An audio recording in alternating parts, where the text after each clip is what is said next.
Goeiedag liewe vriende, ons is besig om te blaai deur die boek van Filippense en ek nooi jou om Filippense 2 te gaan lees. Ons lees in vers 3, moenie iets doen uit selfsug of uit ydelle eer nie, maar in nederigheid moet die een die ander hoër ag as homself. Vers 14 sê, doen alles sonder murmurering en teespraak, sodat julle onberispelik en opreg kan wees. Lig is vir God spesiaal. Dit was sy eerste skepingsdaad gewees. En Paulus gebruik hierdie beeld om te wys hoe Christene moet leef in 'n donker wêreld. Ons leef te midde van 'n verdraaide, verkeerde en besoedelde, ontaarde geslag. Maar juis daar moet ons skyn soos ligdraers. Ons doen dit nie deur groot pratery nie, maar deur nederigheid. Paulus leer dat nederigheid liefde in aksie is.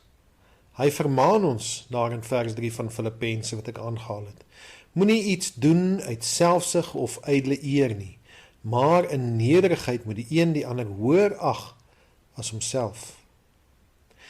Dit is moeilik vir ons selfsugtige en selfgesentreerde natuur om met ander om te gaan om hulle hoër te ag as onsself.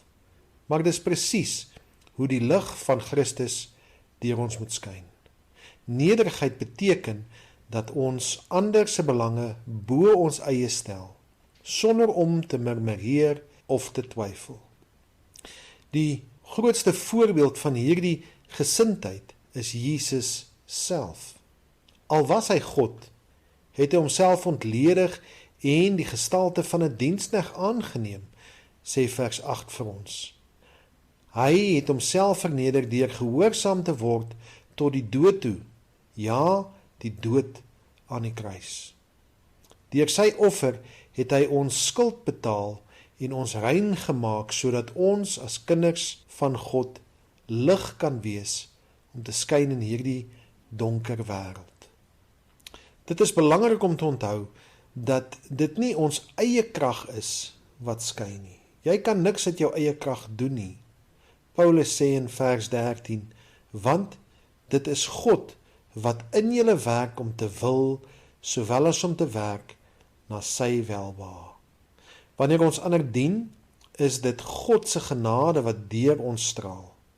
Hoe donkerder die wêreld word, hoe helderder skyn die lig van 'n Christen wat in nederigheid en in liefde wandel tot eer van Christus. Kom ons sluit die oë. Here, dankie dat ons U kan loof en prys, dat U vir ons 'n voorbeeld gestel het. Here, dit gaan nie oor myself nie, dit gaan nie oor die eie ek nie. Here, dat ek ander hoër sal stel as myself en dat ek sal dien tot eer en verheerliking van U naam. Here, gebruik my tog as 'n instrument in U hand. En ons bid dit in die naam van ons Koning Jesus Christus. Amen.